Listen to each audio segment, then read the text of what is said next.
Villese, we are kind of knowing what we expect. It's very much standard civilizations, very much standard strategies. Same goes for Jordan. And, well, we can see both players realizing men-at-arms are really good on this map and picking civilizations that have brilliant men-at-arm openings. Yeah, you talk standard, you talk meta, and on African reed beds, it's going to be the Japanese for our red player, Jordan, Dravidians for our player in the blue, Valessa, here on map number 1. And we can take a look why those civilizations are that good. Mr. Jordan already expanding towards the top.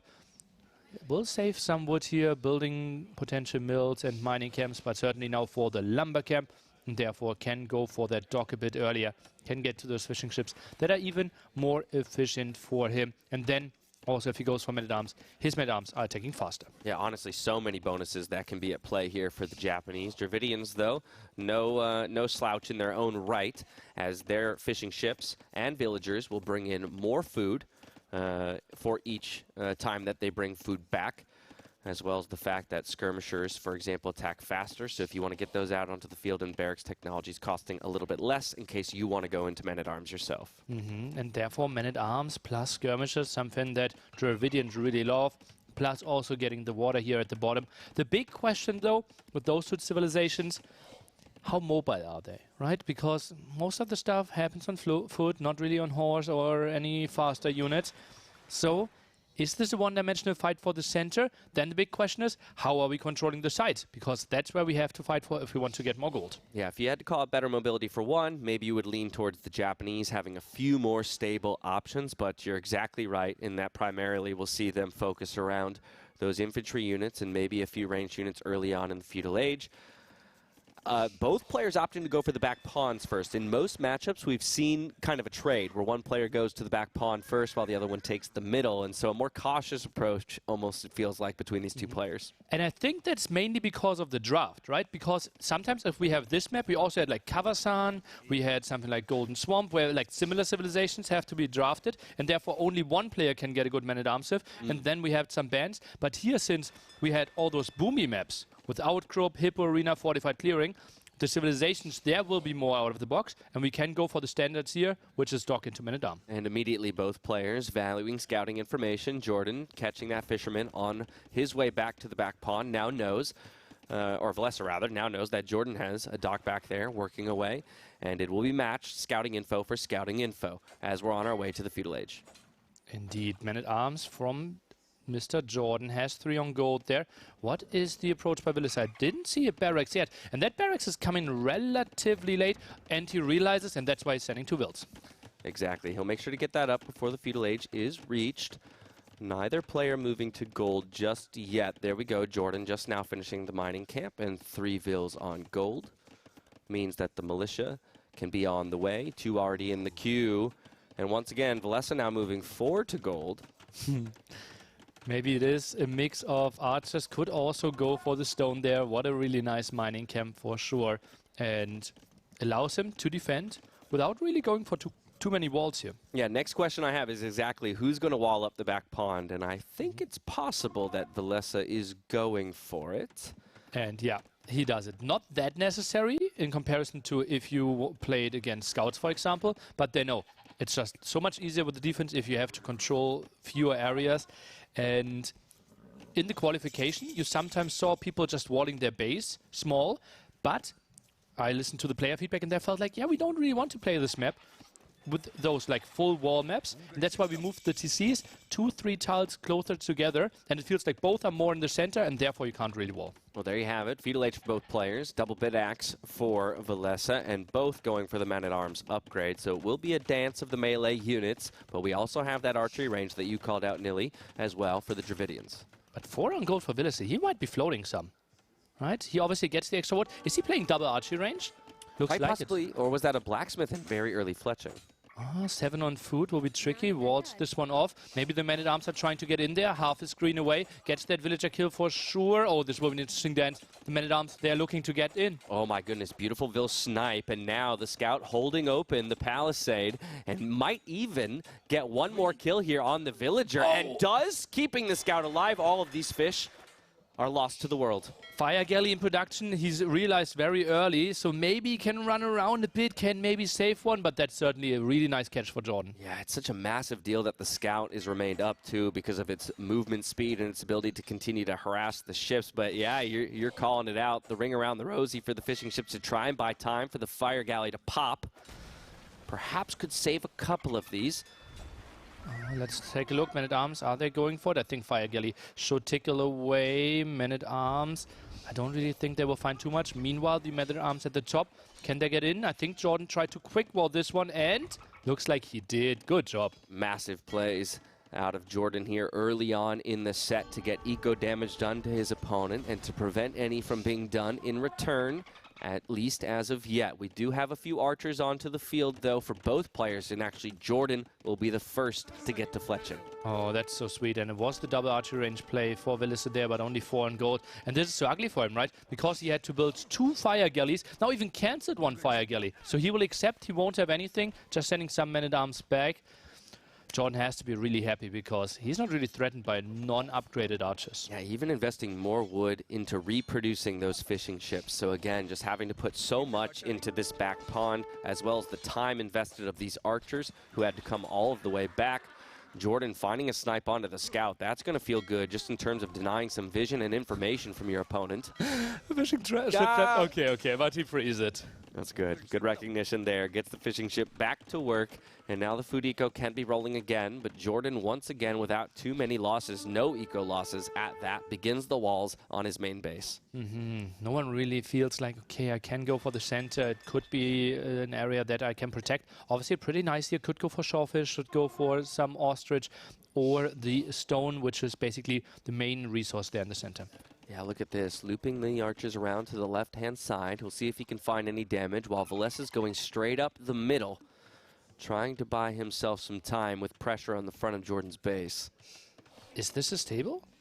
I think he just dropped down a stable, right? Oh, yeah, look at that. So, sees, you are committing quite a bit onto skirmishes. Let me find a counter to that, because right now I'm only committing to archers, and how he is committing. I really like this, though. Jordan's showing more aggression upon aggression, right? He's already wrested control of the game, and so he's not going to let up by bringing those stable units out onto the field. 5 archers, which with fletching means at least 1 more villager goes down, and because of the pathing on that one, it will guarantee 2 with good micro. Can he find it? Just 1 more arrow needs to land, and he does.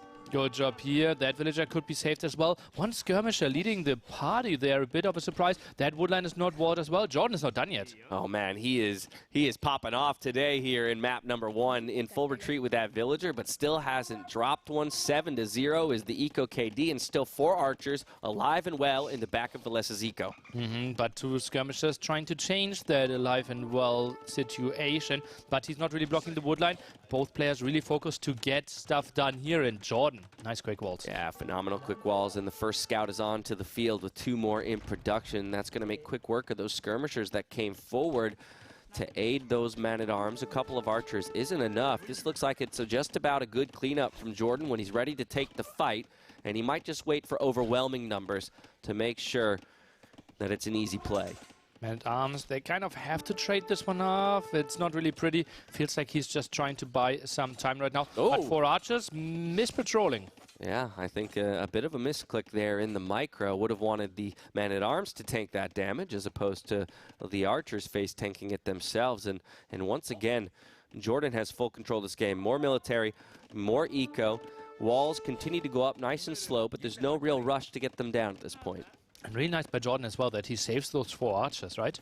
It feels like he could have maybe tried to poke, maybe go for 1 more villager kill. Not really sure if that would have even happened with all the skirmishers protecting him at home. So now he loops around and might combine them for the castle age upgrade. Where are these vills going? Just another wood line? Oh, yeah, okay. 3 committed to trying to wall up on this side. Archers still chasing down the men-at-arms, and actually these house walls might... That's a mill to get 2 deer there? Oh. Also a house behind it. Nice. Okay, yeah, exactly. Puts the house up just to make sure that he can change the pathing of those man-at-arms, get the kills, shouldn't lose a villager. And in the meantime, found his way into the back of Valessa's eco once again, and now he's pushing him off of gold. Wow, really low skirmisher HP there as well. And that makes it tricky for Villese, right? He's stuck at 200 gold now. If he continues to go for archers. No castle age option. And yeah, Jordan's just about And on he the opened way earlier. to a click. He opened earlier because of the trapped fishing Okay, ship. he's got a spear and some skirmishers tracking it. Jordan thinks better of diving all the way in, and he's going to go ahead and take the time to retreat. Funnily enough, Valessa actually with the first click up to Castle Age. I imagine there was a market that was put to use to make that one happen. Not even sure. I think his economy was just so solid. Wow. Yeah, no market. He has the 4 fishing ships that are obviously helping, right? And he stopped military production a bit. Yeah, honestly, spectacularly done to keep himself in this one. But again, he's going up 6 eco units behind, so Jordan will have very substantial resources upon reaching the next stage. Another archery range goes down. That also helped reaching Castle Age a bit faster, right? With the extra food there, already got 200 out of the top shorefish that's already dried up now. And Villese wards off the side and then maybe tries to defend the center a bit more. Yeah, so it's looking like crossbow play at the moment for Jordan with the Japanese. Continues to pump out some archers out of those 2 ranges on his way up. Gold mining upgrade completes. I guess the question becomes, do you look to contest for the middle, or do you keep attacking the main eco of Valessa? Because he's gone for really aggressive walls that are very hard to defend. Yeah, absolutely, right? And he goes for the former, right? He tries to attack here and tries to maybe see what can I do. But house wall is coming, army is behind it. And that's why you now see at the minimap, more red dots are trying to find another hole, but will be tricky because, yeah, only palisade walls, but everything relatively tied together. Yeah, another Vil goes down. The pressure continues here for Jordan. An archery range for Valessa in response. Bloodlines was completed for Jordan as well. So a mix of units perhaps here as soon as he reaches the Castle Age. 15 archers and 2 scouts onto the field. Valessa reaching first though. Crossbow and Bodkin. Okay, but it's still like he gets the upgrade, but he cannot really force any fights. At least so I thought. Now the crossbows are coming across the map, and the rush distance, as just explained, is really short on this one. Yeah, there you have skirmishers left at home to defend. Crossbows go forward looking for damage. It's a good split of units, understanding what he needs in order to keep the defense mounted. Town Watch as well will give him a little bit more information before any aggression comes in. There's Crossbow and Bodkin for Jordan about to complete, but how does he respond to the pressure at the front of his base? I'm really surprised that he's going University and Ballistics. Against full range units, it would have felt so natural to see a Siege Workshop. Definitely. Maybe he felt he didn't have enough map control, and therefore the Siege Workshop would have been too far back. And I guess maybe just the timing by not having sent a Vil out earlier meant that it would be too long before that Siege Workshop could go up, but actually denied this building for the time being because of the positioning of those crossbows. So a great find out of Valessa. Goes for the second armor upgrade as well, without really having too many skirmishes out in the field, so that's mainly for his crossbows. And Jordan realizes, yeah, I'm not finding too much, let's just add a town center. I think that's a good move. Take that small advantage and extend it even further. 50 to 43 in the eco. 22 to 22, though, in the military count. And that, honestly, to some degree, might be the more important number. If that begins to swing real heavily in one direction, it can begin a snowball. University in the back. Second town center almost up here for Jordan. For Valessa, it's still about defending against these walls. Interesting mind games here, right? Because Jordan, he could have also... Oh, that was a market all along. Yeah, I realized that you called it a building, and I felt like it always has to be a university. But yeah, you were more cautious there. He has a university in the back predicting. of his space, though. Yeah, so yeah, he did put one up. He built it there now. Yeah, so he has both buildings, and so is still thinking about going for ballistics. But the market timing felt so weird, right? 2 minutes after reaching Castle Age, and you already had all the stone. I'm a bit surprised by that. And Jordan, 7 on stone right now. He's thinking about a castle, apparently. Yeah, an interesting rebalance of the eco. And also, whoa! Well, that caught us pretty off guard. Could we take a look at the map a bit more, production? And Vodka can show us a bit more. Like, what was Villese seeing here? Because only one more kill went through. It was 9-0 in the eco KD, and it ticked up to 10. He still has the pawn. Did he think it is 1 TC and he needed to do damage? Because that one, yeah, that might be broken. You don't even see the knights yet with chain barding. Like, I could maybe see that, like, if a few knights come into your base with chain barding, you don't feel like you have the answer to that, and that's enough to GG.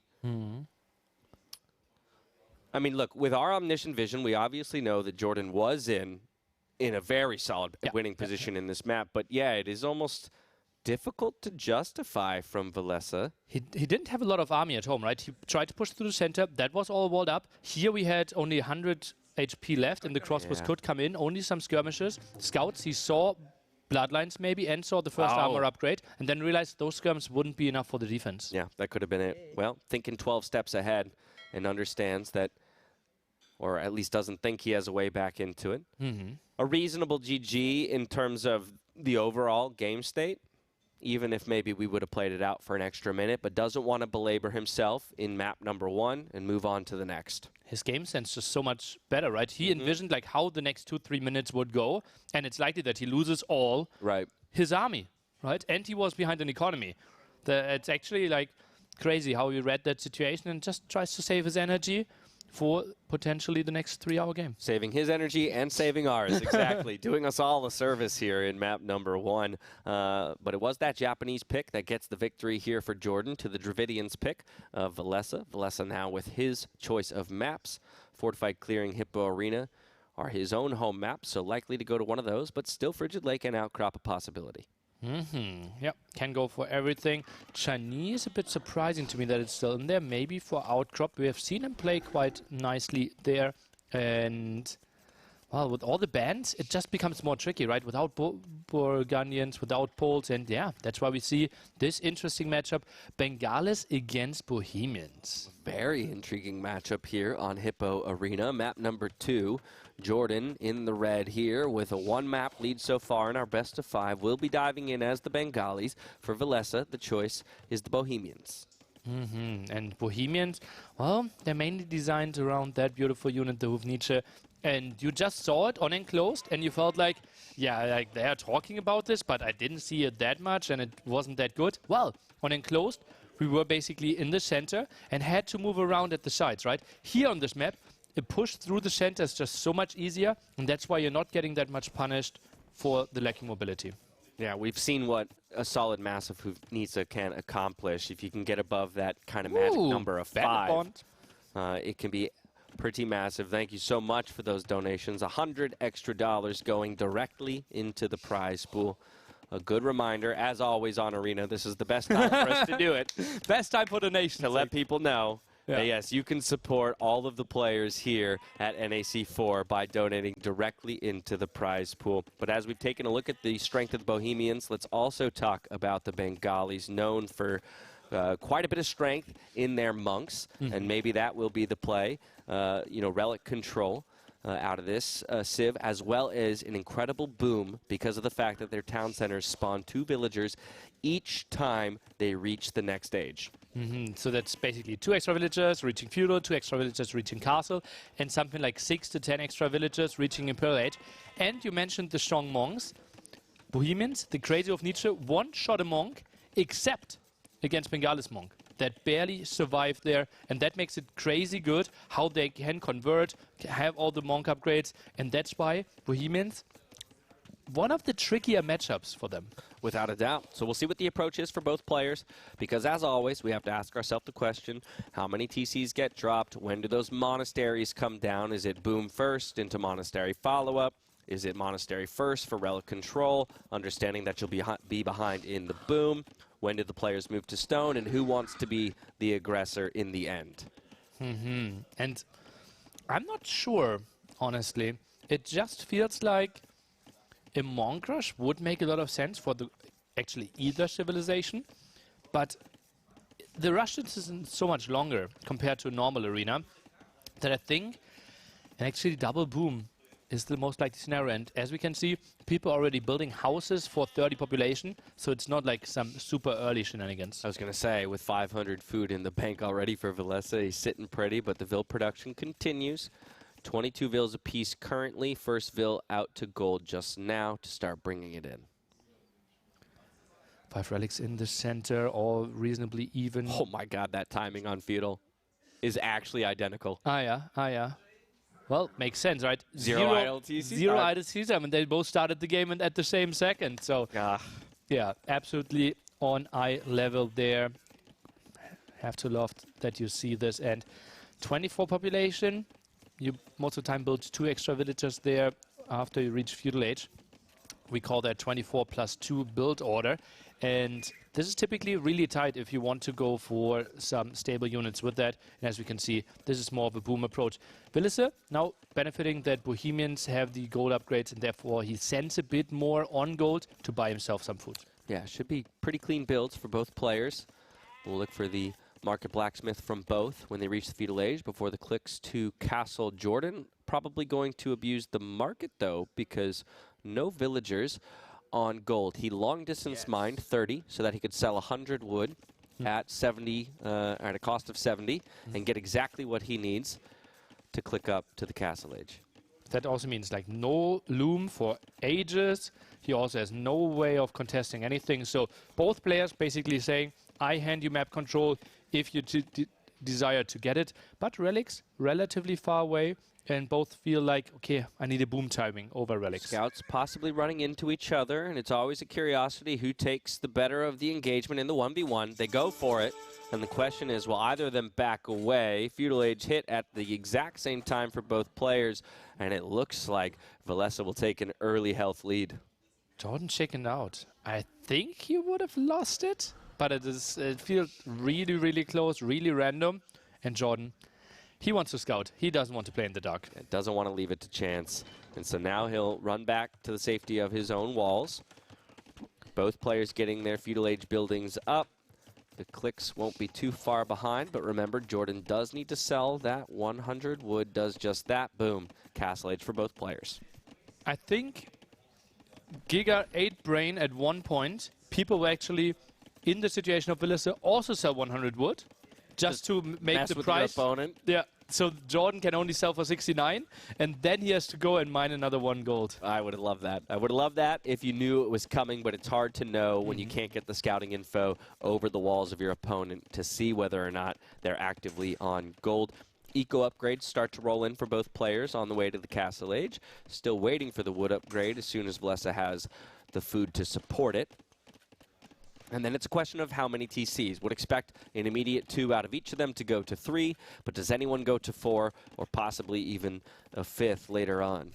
Maybe 5th later on the way to Imperial Age if you're Bengalis. Maybe if you're Bohemians, 4th TC, more on the outside to control some extra gold spots. You aren't like super reliant on a crazy, crazy economy, right? You need some time. You need to get, obviously, chemistry. You can get that on the way to Imperial Age. But if you want the upgrades, you need halberdiers. You need that Hoof Nietzsche upgrade. And therefore, timings are really crucial for you. While Bengalis, they can sit back, they can maneuver around a bit, and then wait for like 130, 140 villagers. Look at this, 20 villagers on wood for Jordan, 7 on food, just getting that wood count up to the point where he can easily drop 2 TCs and plenty of farms to support the Vil production. And bop, 2 more villagers any second now. Feels very reasonable with how much wood they have. And that's an ambitious single villager there, Jordan. He gets 2 more, obviously. Nicely with the waypoint. Yeah, love that, love that. A 4 Vil lead upon reaching the Castle Age as a result of aging up twice. It'll be triple TC for both players as well to Bosa. We're in for a boomy one, but that's no surprise to us given the Civ matchup. Yeah, and also, as we just saw with the stats, Villese loves Hippo Arena. Played a lot in the qualification, played it, I think, every single time in the main event as well. So he feels that's really good. It's obviously really strategic, diverse Civ matchups, and I'm not sure how much Jordan practiced Bengalis against Bohemians on Arena in the last 2 months. Yeah, I mean, especially with 40 Civs in the game, I don't know how often you run into a number of these matchups across all of the different maps that we have here in the map pool. Farms going down, though, to make sure that Vil production and TC idle time stays at a minimum. Boom, relatively identical in the sense that both are going for eco upgrades, both are going for the extra town center. The only difference I could spot is that Villese couldn't afford the 2nd farm upgrade yet, while Jordan could. Yeah, perhaps a benefit of having those extra Vils working throughout the age up times that Jordan have just a little bit more to provide him that extra eco upgrade. Yeah, and you see it, right? The upgrade cost 250, and he collected roughly 300 more, so just squeezed it in a bit more. Look at that. Look how math works. I'm fascinated by it every single time. I know, me too, actually. I joke, but it is one of the coolest things in the world. Okay, Monastery. We always wanted to know who will be the first one to drop the Monastery, and I think to a degree, no surprise, it's the Bengalis player. We talk about the strength of those monks, so he'll want to get out there and start contesting the relics. The thing is, though, Bohemians also want a monastery, right? Because you can get an upgrade further, so all your villagers can walk faster. All the monk upgrades also work for the villagers. Even the HP upgrade for those monks also works for the villagers, so can get up to 55. So this is not only gold income for you if you get the relics, but also your whole food eco gets better, and wood eco. And look at that. Monastery on the way. However, first monk already in production here for Jordan. Moves a few villagers onto stone as well, so possibly thinking about that 4th TC. And for Valessa, 3 vills on stone as well. What's your dream game here? What do you want to see? What do I want to see? Well, I'll be honest. I want to see the potential of Ratha. I don't know why you would build them in the matchup necessarily, but if you're asking me with no justification really for it, then I would love to see mass Ratha. The question is, what would I want to see it into? Because it feels like for Bohemians, there's really never anything but the Hoofnitsa in terms of the late game strategy. So I don't know. How does that matchup work? Ratha into like Halb's Hoofnitsa. Probably not well for the Bengalis player. Probably not. I think you're even missing the last armor upgrade, right? So it's actually Halbs against Halbs. You're not really getting too much done. And maybe camel, elephant archers are an option. Hoofnitsa is still good, so you need to kind of spread them. Nice there. Threatened the quick wall. But yeah, I think I would get excited if we see 14 Hoofnitsa at the same time. Ooh. Then I start to yeah, double digits would be sweet to see, because I think we did have an arena matchup with Bohemians that made it up to 9. Ooh. Never got to that magic number of 10, but you're almost one-shotting castles at that point when you're reaching the 14-15 number. Here we go with wheelbarrow for both players. So food ecos are about to be rolling, and they're matching each other in the farm counts almost identically. Monk upgrades on the way. 4th TC for the Bengalis player. Nobody's managed to bring a relic in just yet. Jordan, 2 monks, but too scared to move out. He healed up his scout, so he could technically track where Villese is, but apparently just missed the scout. Yeah, well, and he actually had seen that scout all the way back at the walls, you know, a minute or so ago. So it's a good point that for some reason still a little trepidatious in moving outside the safety of his walls. And it is, in fact, the Bohemians player that's going to take the first stab at grabbing a relic, going for the classic strategy of snag the ones furthest away from you first. If you can manage to do so, all 5 relics might be yours. But Valessa goes to the south. Jordan leaves his base from the north. But does he find these monks? Seems like vision is not really there. And could be a 2-2 split. And then we are fighting for the 5th one in the center. Now the scout is diving.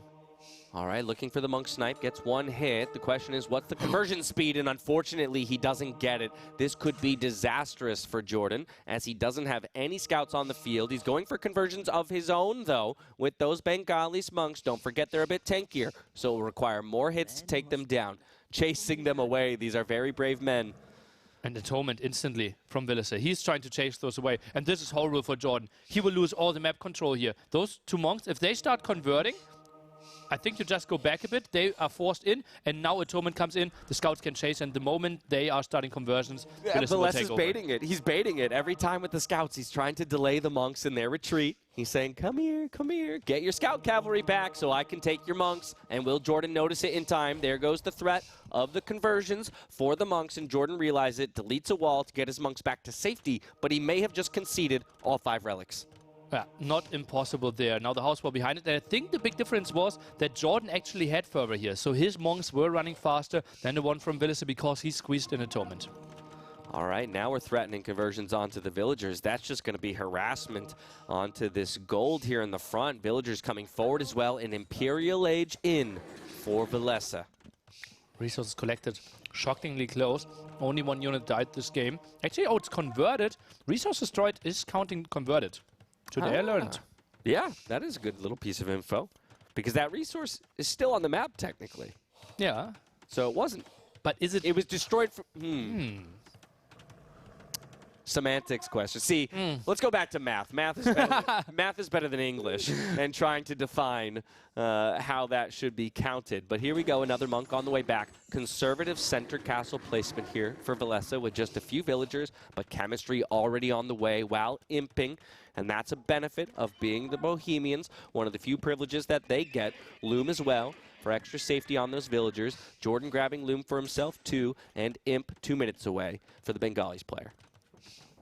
Villese has map control, scouted everything, has scouts, has monks, has forward buildings, gets 5 relics, or gets 4 relics, and he's massively behind in score. Look at that, 600, 700 score behind. Yeah, I gotta wonder if maybe that a little bit of that is scouting, and then a lot of it is the eco.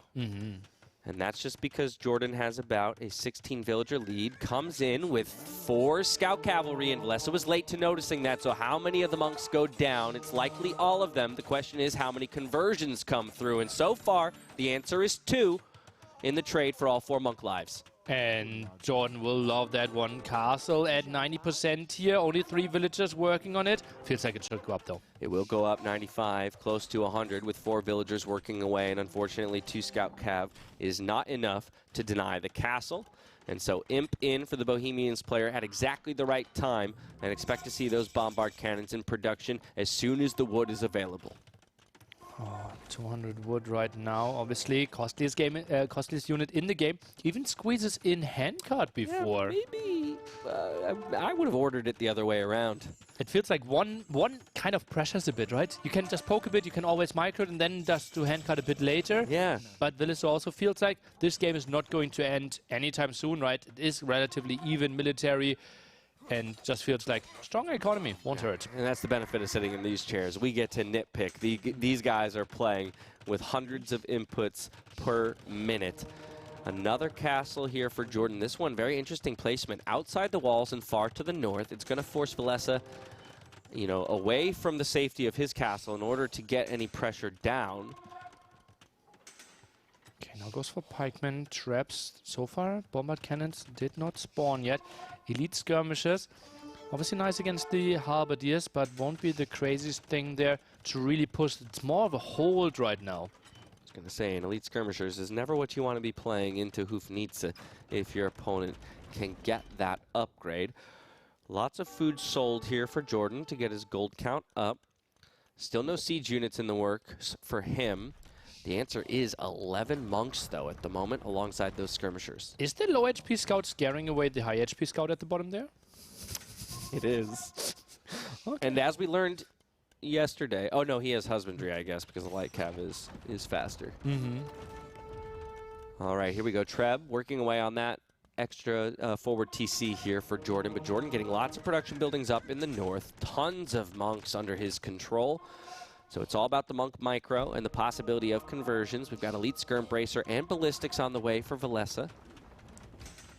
Bracer just now completing for the Bengalis player. Does Villese need light cav here? Because light cav obviously would be the perfect counter against mass skirm, mass monk, right? But the economy simply isn't there. Only 30 on food right now for Villese. Try to squeeze in some skirmishes. Now heavily housed, tries to change that.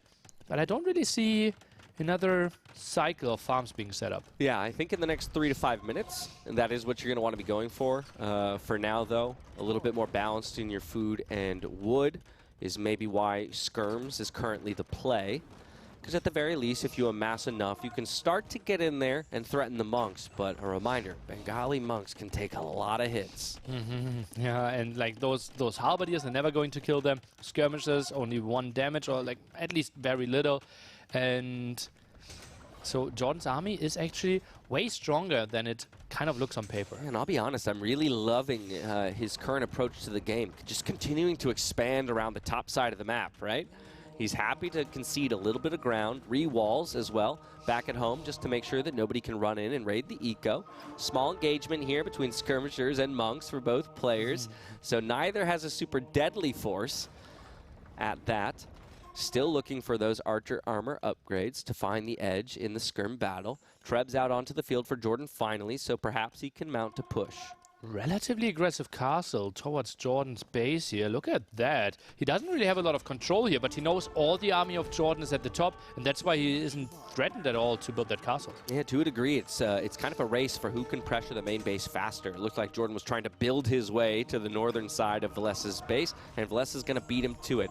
Big engagement in the middle here, skirm v skirm. The monks come through for both players, and now Atonement, though, might be doing work here for Valessa, although we have block printing and redemption for Jordan, which takes away a bombard cannon. Treb's, though, a little out of place, perhaps, and he thinks better of unpacking them. Right now, Valessa winning out in the military battle. Oh man, though, so many monks going down. And actually funny how Jordan was going for the conversion against the bombard cannons, but then Atonement saved it because he converted the converting monk of Jordan. And look at this. Now we're just having to convert the skirmishers, but the numbers are way higher for Valessa. 64 military to 27 currently.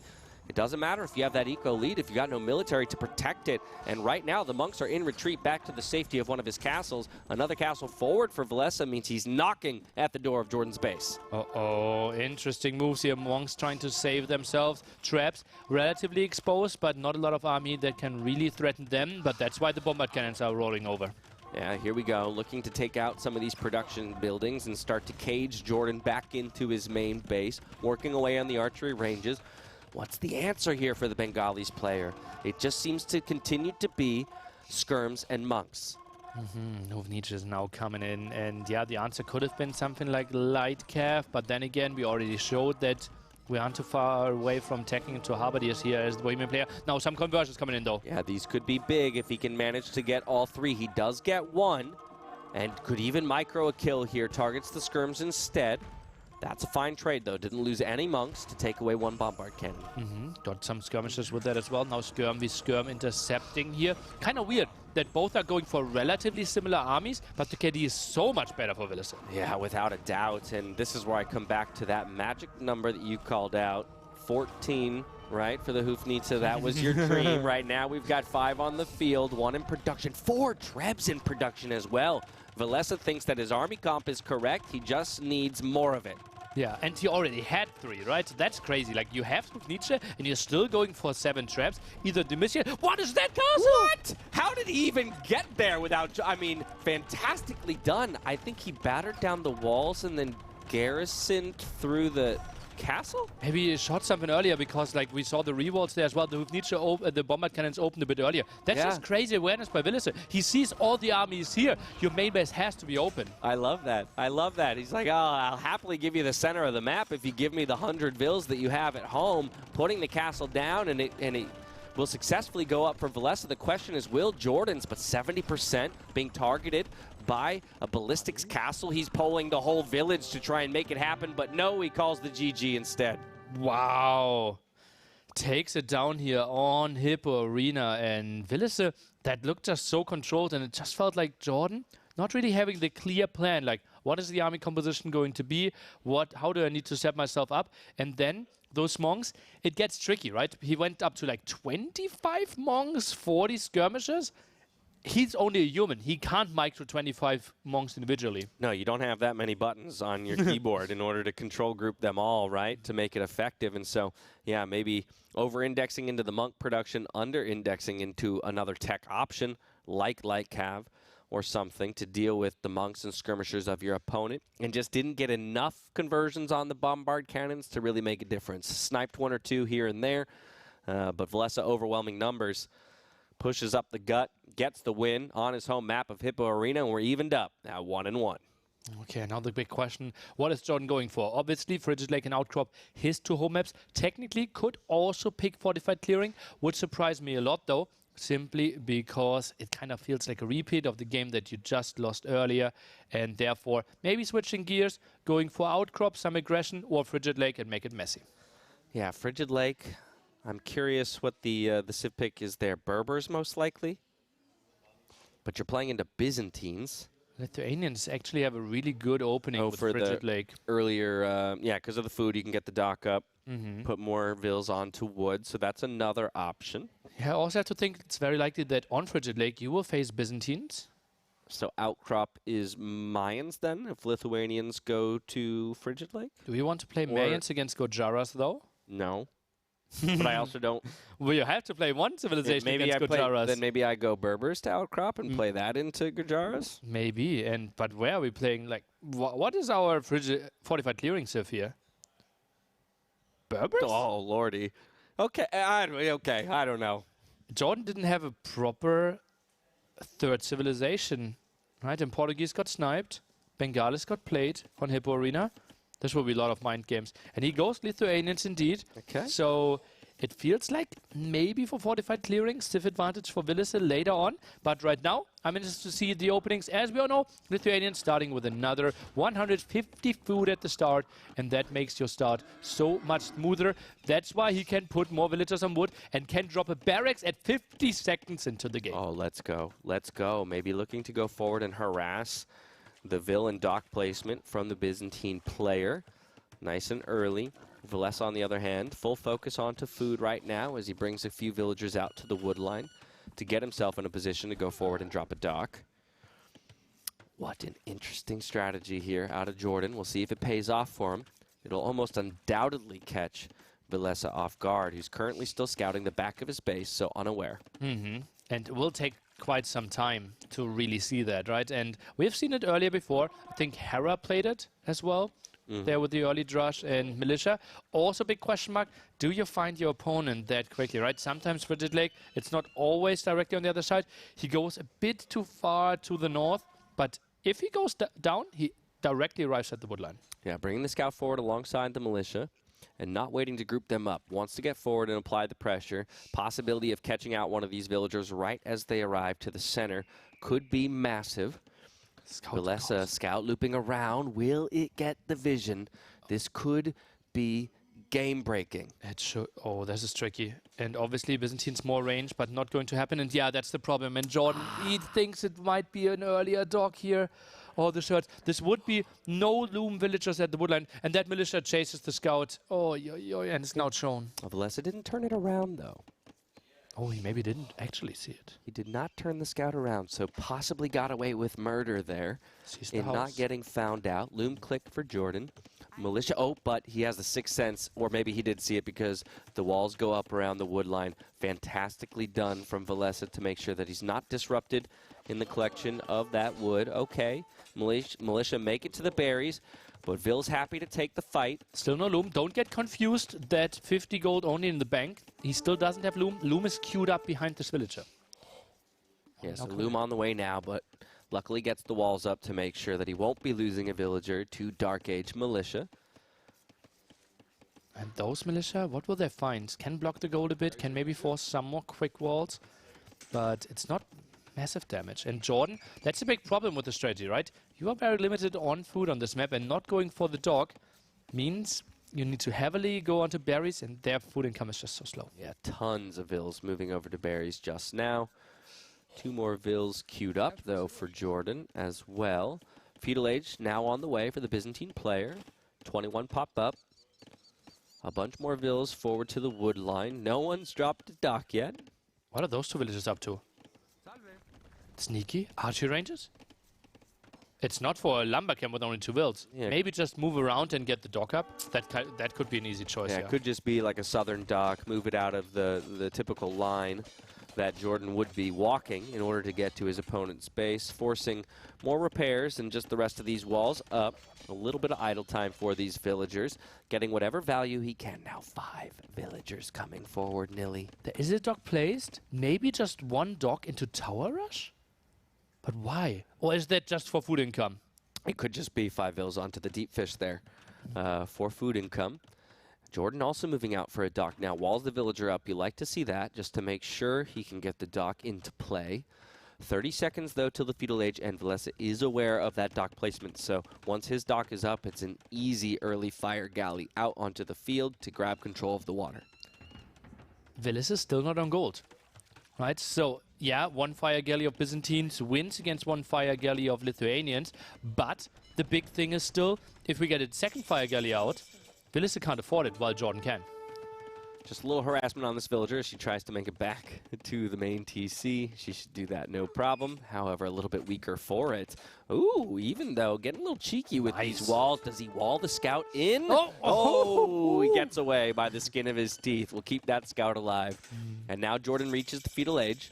What is his answer? Doesn't have enough gold to produce out of that dock just yet. Only now the 3 villagers on gold. We see that Villese builds one fire galley, now sends 2 villagers out. Scout here to chase it down, gets the confirmation short distance. Right now, nothing really coming from Jordan. Jordan saw the dock, but he did not see the barracks in the archery range. And that's a forward archery range in the south. But he has an archery range himself, right? So the moment he sees, wow, an archer is directly coming in my face, or the spearman arrives here, he should know. Yes. He should know. He gets vision of it now. That's fantastic.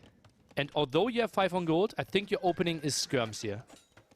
Absolutely, especially as Lithuanians, right? You got faster moving skirms. It's going to make it easier to chase down those archers if you ever catch them out in poor position. And at this point, it definitely feels like when you invested into those militia to do damage early, you're a bit on the back foot, and this is an indicator that he knows it. He goes for the demolition raft in the middle of the map, but unfortunately, he's not going to find damage unless he can really pull the loop around. And I think Valessa is aware of it. He pulls the villagers to make sure I think he wants to block with the militia. Hits. He wants to block with the militia, but he blocks himself! He blocks his own! Oh, that's absolute disaster for Jordan on water. And now, unfortunately, taking the fight straight up against the fire galley, the militia will go down. And it becomes a battle of the ranged units here, the trash units on the front of the map. Byzantines, cheaper trash, easy to produce, big numbers for the Lithuanians, a little bit stronger and a little bit faster when it comes to those skirmishers in terms of getting the angle to find the snipes. And I think I figured out why we have the stock placement here. You can drop fish with your villagers onto the dock. So what he is doing here, and that's absolutely beautiful, is that he's probably collecting the deer, clicks onto the fish, they still keep the 35 food in their hand, automatic drop at the dock, and then he goes back to the deer again. That is so mega brain. You gotta love to see it. And it is a great understanding of the map. And okay. We tried. We tried. Okay. Well, it would have been big. It's way easier this way. You don't have to micro it, right? Yeah, You're buying yourself the time to focus on other things to not do that, but it's all right.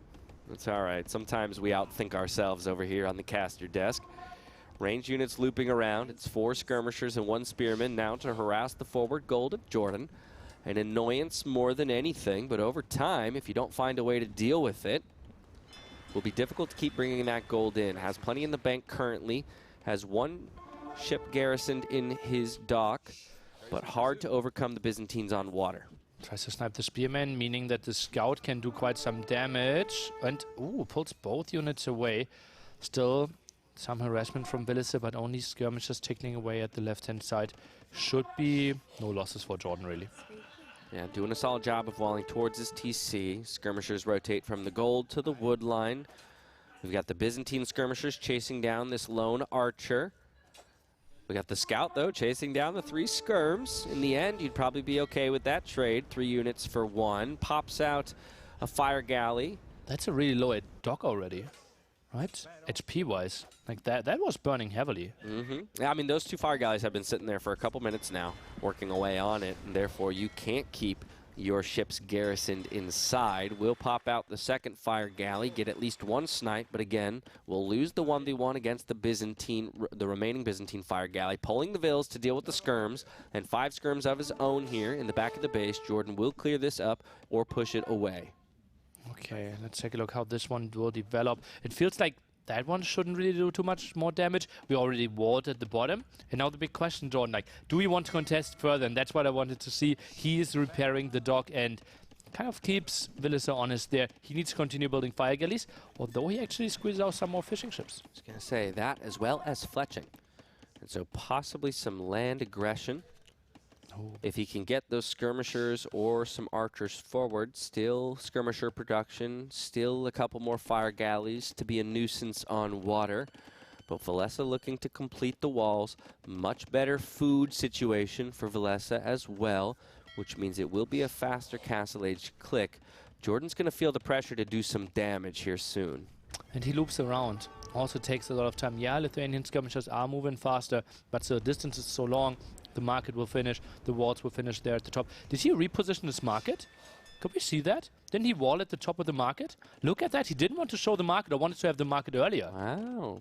Yeah, so rushes it down with 4 villagers to immediately get himself in a position to click up to castle. Only sells 100 stone, so holding a bit of it in case he wants to go for a second TC in castle. Jordan, though, with this time, has actually amassed an advantage on the water and is actually going to force Valessa to bring all of his land military over to maybe deal with it. Scared of the Spearmen. Spearmen are really good, but doesn't get a single hit off. Now 2 Fire Galley against 2 Fire Galley. Demo around the corner, though. Can he save that villager as well? That's one of the big questions. We've got a villager who found himself outside the walls accidentally for Valessa and now being chased away by skirms from Jordan. Didn't finish off that Fire Galley and now taking a lot of damage. Oh, gets the snipe on the one. Demo! Big demo! Get the... Jordan! Oh, okay. Woo, stupid scared. Heart attack, hard skip to beat, but what a massive demo hit. At least 7-ish units went down there, skirms and archers alike. And so while Valessa still is winning on water, take a look at the military count now, 12-3. One single Spearman is all Villese has. And he sold the stone, so there's no boom behind it in that sense. Is he going for Monk Siege? His food eco obviously is not that great. He has the map control here, at least so I thought, because Jordan is actually pushing those builds away. So Monk Siege not really an option. Yeah, once again, a multi-pronged attack. Again, harassing the wood line in the north. Good gate, though, to buy himself some time to get these villagers away and to safety. Minute and 20 from Castle Age is Valessa. Again, as Nili mentioned, does not have the stone to drop TCs, would have to buy it back. Jordan dropping a market of his own on the front and back onto gold. So now he's thinking about how he can make it to the next stage. That's only one single wood line that Villese has, right? Yeah, he will reach Castle Age, can squeeze out 2-3 knights probably. Would be surprised, technically can go camels as well. Should be fine against Feudal Age skirmishes as well. Will lose some HP on those units though, and it is the better unit to tech into. Yeah, strong camels for the Byzantines. And you never hate to have extra camels in your pocket when the Lithuanians will eventually try that transition onto knights of their own. I think for Jordan, it's all about figuring out how to defend this forward gold right now, as his walls still aren't quite complete and his opponent is going to beat him to the Castle Age. Blacksmith as well for Valessa to make sure he has the option for upgrades. 2 camels in the queue, both from the same stable, and the first armor upgrade on the way. Okay, so some commitment there. Now the big question, Jordan, does he want to send his skirms back and try to have them for like later endeavors, or is that just camp here and force the first camel to go there? I think at the moment I would say force the first camel to respond to you. You still haven't clicked. You're just about to do so, but even once you have, you still need to buy yourself 2 minutes and 30 seconds worth of time to get there. That's actually open. I think the skirms and one archer could move in, yeah, but he tries to group up both groups, and yeah, that villager is moving forward. He wants the siege workshop. Okay, so Valessa's going to put the pedal to the metal and wants to be aggressive. Again, no stone to place town centers, so that feels natural. Jordan held on to his stone, so maybe feeling like late to Castle Age, the answer is to out-boom my opponent while using just enough in defense. One archer. He has a mission. Has the hill.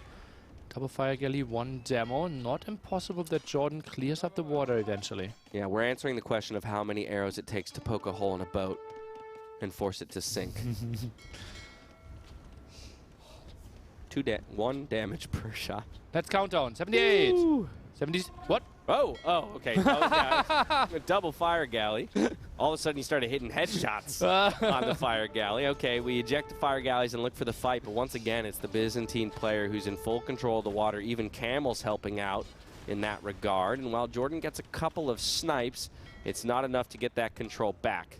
Now it's super important that Jordan doesn't have a single hole. All those skirmishes are lost. He actually builds more skirmishes, which is really surprising. If he wanted more skirmishes, then I think sending them back could have been an option earlier.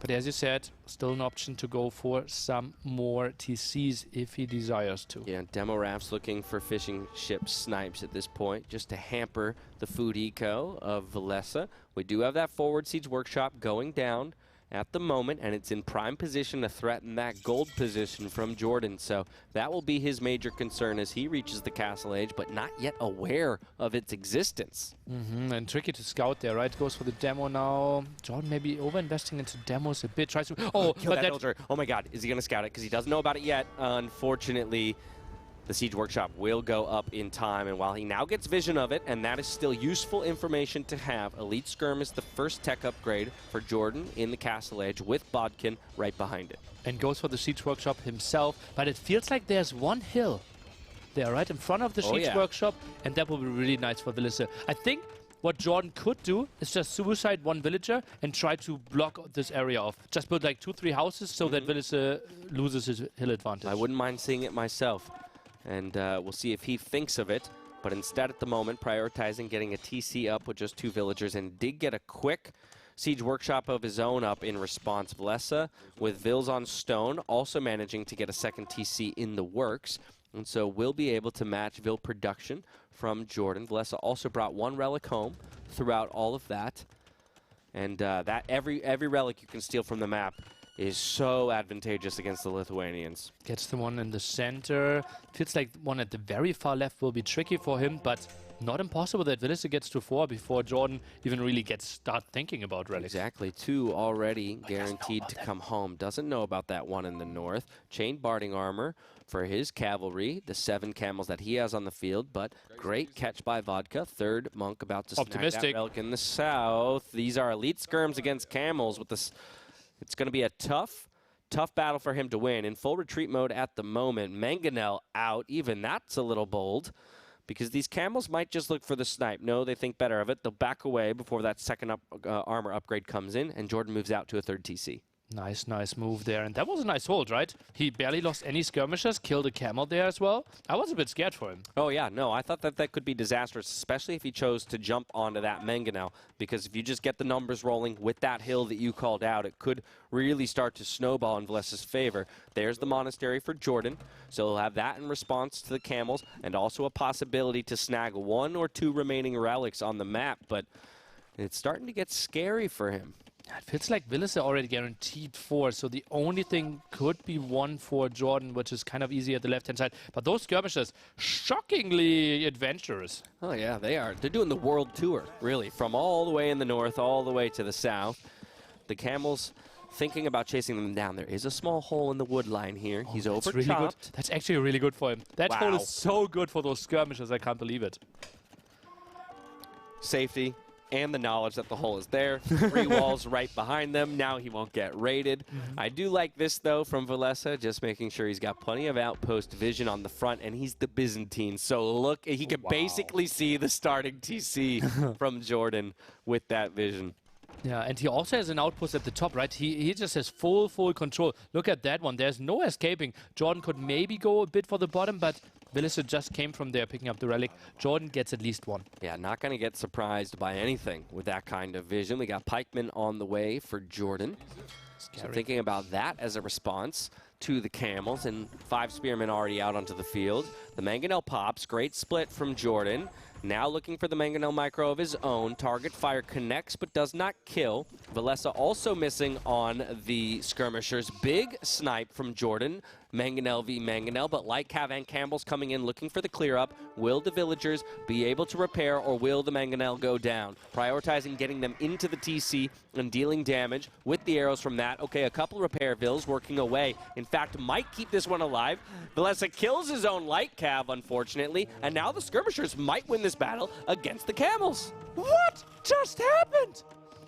Like every other player in the world dies here. It was double Mangonel, mass light cavalry. He had the water control here completely, and Jordan doesn't even lose a skirmisher, keeps the Mangonel alive. Everything else dies. Well, that's I saw it, and I still can't believe it. He out-microed 2 Mangonels with his skirmishers, like you say, not taking a shot, and then trade 1 for 0. Okay, hit to the face there. A little bit excusable, considering the micro that he had earlier. 1-for-1 trade there in the Mangonels generally is better for the defender, because you just want to keep those numbers low. 1 more Mangonel onto the field for Jordan, holding good control over this gold. Damn. Redemption. This could be big, though. Redemption in in 40 seconds here for Valessa, and he does have 4 monks. It's only skirmishers at the moment, looking for snipes. Jordan goes for it. 1 snipe, 2 snipe, 3, and will he get the 4th? The answer is yes. Wow, that's really nice as well. Fire Galley a bit out of position there. Could have maybe helped out a bit more. The aggressive castles still coming over. Don't get us too wrong. Those skirmishes were really nice. Can maybe even get that mangonel kill. And woo, great movement. Oh. Minimum range, and also having to out-micro his own mangonel shot to not die. And look at that, Jordan finds the snipe yet again. How good is this guy? And don't tell me he's saving that mangonel as well, because damage output isn't that great. Blocks with their own mangonel though. Might get a conversion in return. Can't be too unhappy, but now the skirm's a bit overambitious. Yeah, Pikes though, in response to those camels, push them away. And so while he does lose a mangonel, still has 1 in his control. Now we've got a castle attempt from Jordan, and I don't think the military numbers are there. While it is a big demo, that does find 4 skirmisher kills. That feels good. I don't think Valessa can deny this castle. Chooses to place 1 of his own here at the front, and he is already on the way to the Imperial Age. Doesn't need to deny that castle, right? He just knows, okay, I get so much map control. I'm controlling 2 golds at the bottom with that castle indirectly, and I can just trap you down, because how much you invested knowing that you had no water, I should have the advantage, especially because I'm Byzantines. Yeah, Jordan himself looking to delay the uptime of this castle with the skirmishers, but won't be able to deny it. 67% we have on that castle build from the Byzantines. Moving forward very ambitiously for Stone. He'll mine about 87 before he's pushed away, although Mangonel maybe comes forward and denies. What's the percentage of that castle? 99, 100, it goes up, and Jordan will have to retreat. And those are quite some exposed villagers. I'm a bit surprised that he stays here for that long. Already queued up Full 1 ram. Full ramp push. I don't mind it. He knows. I love it. Oh, it gets the castle there. But that's 2-3 tiles to close, right? Shouldn't he lose all the villagers here? Oh, 14 HP castle! 14 HP castle! Oh, be very, very careful for the target fire. Okay, he's going to commit to this one instead of backing it up just a little bit. Can he get the house wall down? No, now he deletes. Now he deletes. It's 1 tile difference. A 1 tile difference, or 2 tile difference in the placement. Plenty of villagers. It does go up. How many will he lose in the process? And in 30 seconds, his opponent does reach the Imperial Age. A 2nd ram arriving to the base of the Byzantine castle. We've got a big demo ship there, but I don't think that that will kill both of the rams. Demo gets so close, though. I think the damage output will be nice. Doesn't really know what to do with its life. Now gets killed by the pike. Does a lot of damage, and Jordan realizes, damn, I can't only out-micro so much. Simply too far behind in economy. Wonderfully played by Valessa. Honestly, dealt well with the early militia pressure. Got those walls up, didn't get disrupted too much. Getting those 5 villagers out to food as well, I think in the middle of the map is really what accelerated all of his timings and allowed him to hit both Castle and Imperial Age first, and good recognition of the points of pressure. That forward gold for Jordan was so necessary to hold on to, and while he did manage to retain control of it, he did it at great cost. Valessa now up 2-1 in the series. Oi, oi, oi, oi, oi. That's just impressive how he played this one. Like the 2 militia didn't really find the damage. And that's the big problem, right? If you go for the militia that early, sometimes you're missing the time to scout, right? If he directly goes into the woodline, I think the walls wouldn't be in time, especially because Villese's scout would have been out of position. But it is a bit of a gamble with the strategy. So there you have it. If Jordan wants to extend himself to a 2nd set win here on the final day of the group stage at NAC 4, it's going to require 2 map wins in a row. Outcrop and Fortified Clearing remaining as map choices. He's got Mayans, Bulgarians, and Berbers to use. We've kind of talked about the difficulty of placing these civs, considering the remaining matchups that you have as well on the other side. But even if you don't consider the matchups, just the pick value, right? Chinese super early, Turks then in the next draft, and Jordan already used up all his best civilizations. He will have to fight with his later picks, which typically are the weaker ones. Yeah, it's wild to me that one of Chinese, Gurjars, and Turks is not going to be used, considering the 2 maps remaining.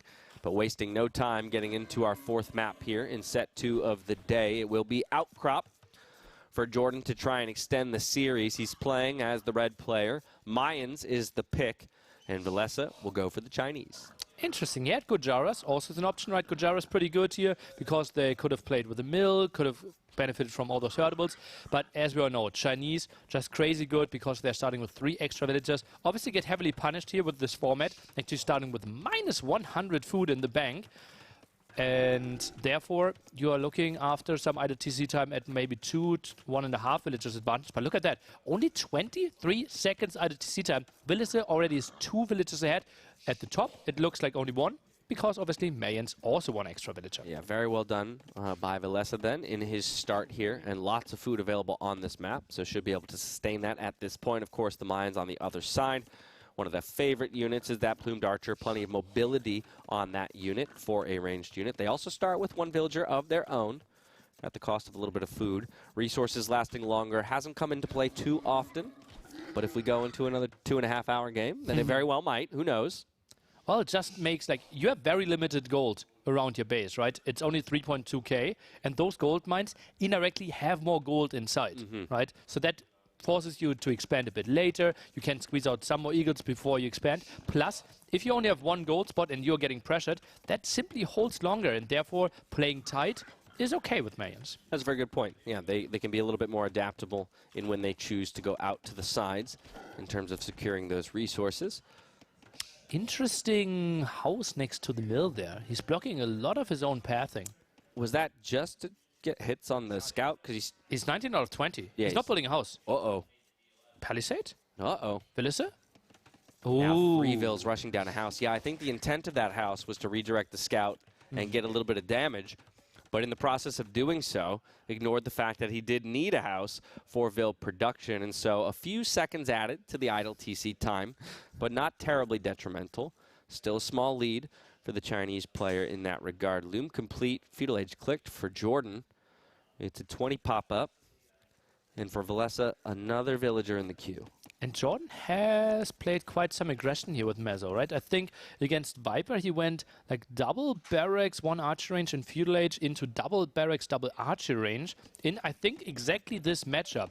And rush distance on enclosed and outcropped, reasonably comparable, I would think. So not unlikely that Jordan really tries to put on the pressure. Villese not on gold yet. Yeah, we'll have to see. Wow, look at how many irritables were just found Did there. he intercept those? Yeah, he did. The 2 that were walking along the outside of the map, he found them. Look at Jordan's vision, please, Vodka. Like, because he really sent them at the absolute edge of the map. Look at that. That's the pass that he actually went for. And they still got intercepted by Villese. 4 cows and a sheep on their way back to the Chinese base. And another 2 cows found. I mean, Valessa... 1,000 food. When's he going to go? Well, he'll go to farms after he reaches the castle. Yeah, crop rotation into farms. Oh, my goodness. That is going to feel good. Jordan, of course, scouting out the other side of the map currently. Finds a couple more cows for himself. About to reach the Feudal Age. 10 seconds away. Going to get the barracks up just in time with 2 villagers building. Obviously, to remind ourselves of the situation, Jordan needs to win to guarantee himself to go through. Otherwise, his fate basically lies in the... Is it Nicov versus Vinchester set? I believe so. I believe so. If I can trust the Discord messages that I was seeing earlier, I believe that is the case. Archery range will be thrown down by Jordan immediately. An extra Eagle Scout, though, also produced. So wants to make sure he has that in case the response from his opponent is some skirmishers. He can deal with them. Okay, Eagle now harassing a bit here. Doesn't really want to take this fight, right? Will always lose the HP and, yeah, thinks better of it. Defensive archer range for Villese.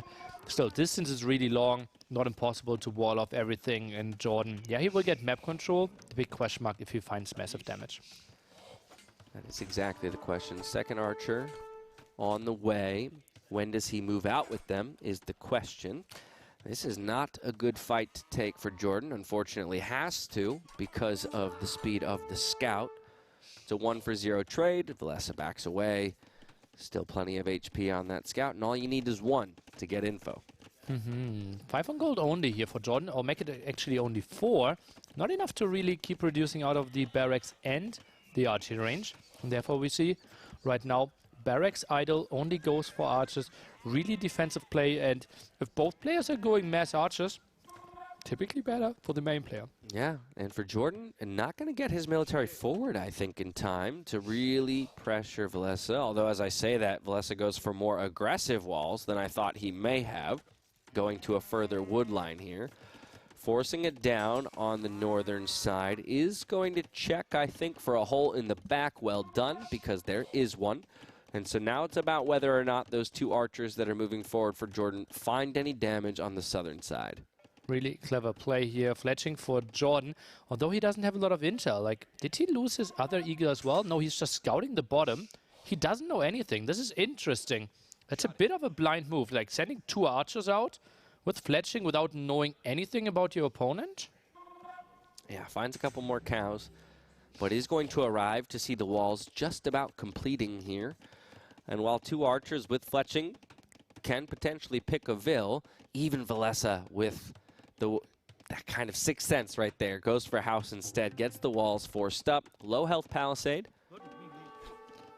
Oh, Villese, maybe fletching is paying off after all. Gets a bit more. Villese, oh, tries to save this one. Okay, does save the villager and goes for the market wall to make sure that no damage comes through in the end. But it's a big wood investment for 8% on the market, bringing another Vill around just to make sure that he can get it up and keep those archers out. In the meantime, two skirmishers and two archers forward for himself to look for some damage.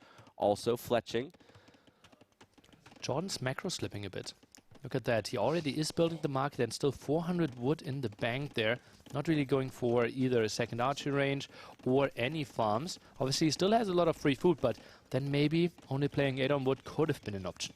Yeah, definitely. And so, yeah, looking for market abuse. I wonder if seeing his opponent put down the market wall almost made him think about it and just say, hey, that's a good idea. Let's see if I can beat you to it and get better market prices. Scout's going to find the two archers, but can't find a kill. In fact, goes down, unfortunately.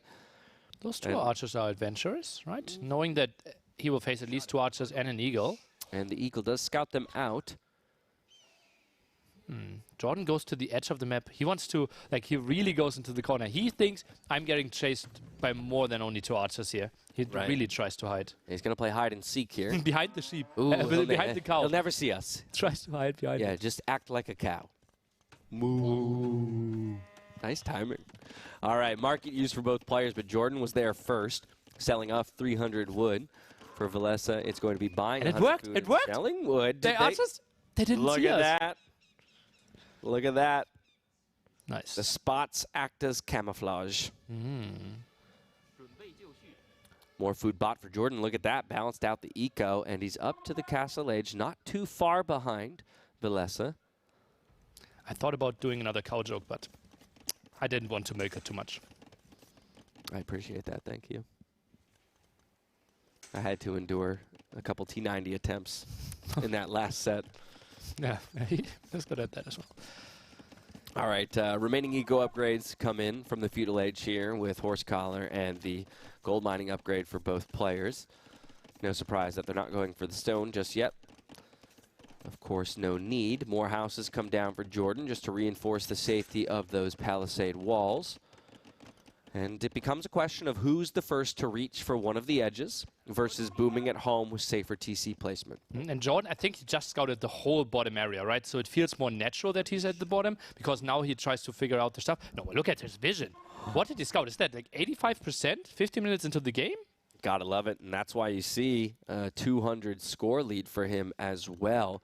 And that eagle up in the north is going to make him aware of when his opponent moves out for a TC, most likely, as long as he keeps it there. Another archery range going down for Valessa, so it will be 2 archery range production. Crossbow Bodkin immediately upon reaching the next age. And from there, the question is, where do the TCs go? Jordan amassing numbers, though, on the front of his base. Feels a bit like Jordan might think about ballistics here. Right, only 7 on gold though, so not 100% sure about that one. Eagle tries to scare that archer away. That single archer scouts the whole army of Jordan. Yeah, queues up a few more archers. Has plenty of wood for it if he wants it. Would need to get the university down, and I think you're exactly right, Nili. Placed it home. Archers, though, look at this. Okay, because of the crossbows, not going to find much damage, even though the walls were broken down. But because he sees those walls broken down, he should know that his opponent moved out to one of the outer wings. There's the university before the second TC for the Mayans player.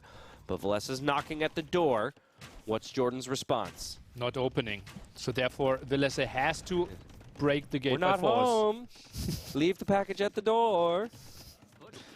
Unfortunately, this is a persistent opponent. And so Valessa makes his way in, but Jordan's crossbows arrive just in time to take the micro battle. Ballistics 30 seconds away. Jordan might very much want to entertain Valessa enough to really turn the tides of this fight.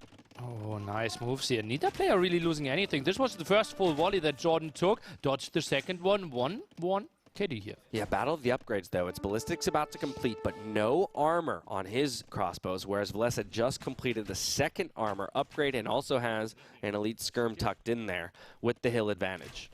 Let's take a look here how Jordan tries to outmicro this one. We saw it beautifully earlier this week here. Tricky against the hill, though. Oh, you got to look at the upgrades, too, Jordan. If you're not going to micro it, I think you need to retreat. You've at least pushed them out of your base. A couple numbers go down, but ballistics is finding kills as well. Crossbows, well, they think better of it. Both players kind of agreeing, okay, enough murder for today. Let's lick our wounds. Let's go back a bit. Save some murder for tomorrow.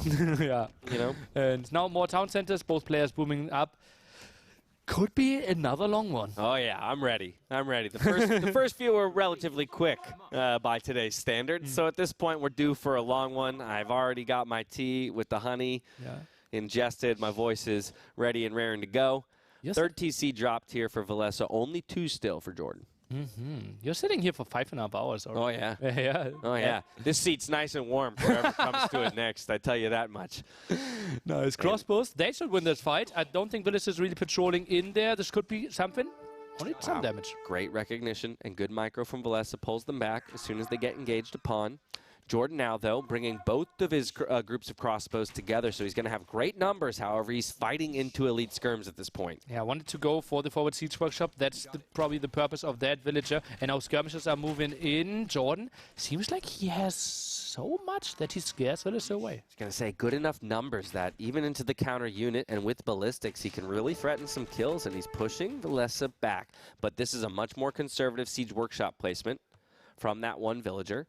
But with the Mangonel out, he can maybe finally start pushing across the map and expand his own eco in that time. Not impossible that he builds like one Scorpion and then a second siege workshop further forward, because trying to start a push from here doesn't feel right. No, right, especially because this is such a long map. It's such a long map, and you always know, while you get the value of knowing where your opponent will be, you also know that it will always be an essentially fixed distance. And so Valessa once again moving forward, entertaining the idea of a Mangonel shot, but will retreat just in time. So has that internal clock working away. And now Jordan, though, was able to sneak a solid pack of villagers to the north. We've split the sides of the map, 1 TC apiece. Okay, just fair, setting themselves up for the long game. And actually said, like, internal timer there. The Mangonel is popping about to pop pretty soon. Exactly. So we'll see. Is he aware of it? Because he does take a little bit of an engagement, and just like that, as soon as he gets vision, he's on the retreat. And I think Valessa will concede this position, at least back up to the hill. Ooh, that's playing with fire, though, my friend. Okay. Gets away with it. His own siege workshop there. Obviously, crossbows better at sniping the Mangonel than those skirmishes, but still, on the hill, skirmishes, Mangonel, Jordan has no chance of engaging into this one.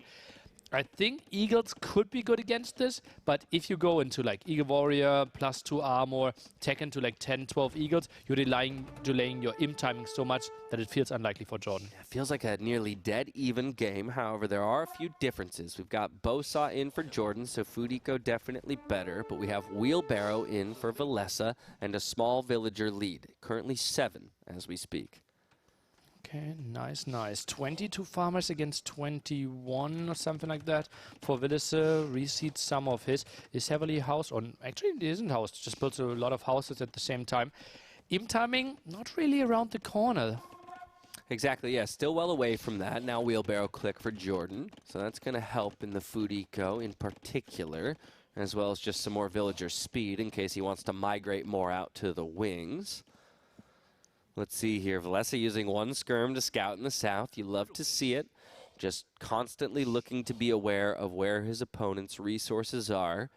And also moving the majority of his forces to the north. Might have a bit of an engagement here, but once again, Valessa finds himself with control of the hills. Could be interesting here. Onager. Actually, the more I think about it, Mayan army composition in Imp could be something like Onager Arbalest. I'm not sure if I've ever seen that one before, but I think Chinese could struggle with that. What you could also struggle using all your crossbows. Okay, and look at Jordan getting those outposts up to make sure that he's not surprised by anything in the middle of the map. But will he have the same kind of Mangonel micro that we saw from him in the last game? Unfortunately goes down to that target fire from Valessa, and a Mangonel getting away on 1 HP. That's a good trade for our player in blue, but looping a Mangonel around this wood line. Will Jordan find a shot? Valessa's well aware of it, and unfortunately the range isn't there. Ballistics, though, still at play for Jordan, though, means good snipes, and then he'll have to find a way to deal with this single skirmisher. Oh, maybe a villager can do something, and yeah, that Mangonel really struggled to get over there. Now a nice patrol on the hill, grounded attack, but Villager went into the other direction. Okay, so the chase continues here from Jordan, but he's slowly whittling those numbers down, selling some wood to balance the eco. Maybe he is finally thinking about the Imperial Age, as I see he's at 700 food in the bank. And Villese is going for the 4th town center, right? So there will be a significant difference and a nice advantage for Jordan when it comes to imping. The thing is, though, where is he going to build his castle, right? Maybe at the top. Don't really see a clear follow-up. Maybe this is the moment where you stop crossbow production, go imp, and then an eagle switch. I think I agree with you, and I love that Vodka had pointed out how few villagers were on gold initially for Jordan. He shot from 2 to 21 villagers on gold in the last 30 seconds, finally cleaning up these elite skirms. I would have to imagine castle position in the north to just secure a few extra gold spots. And then, like you say, get that imp click, restart your production, and maybe you can get something done in the next stage.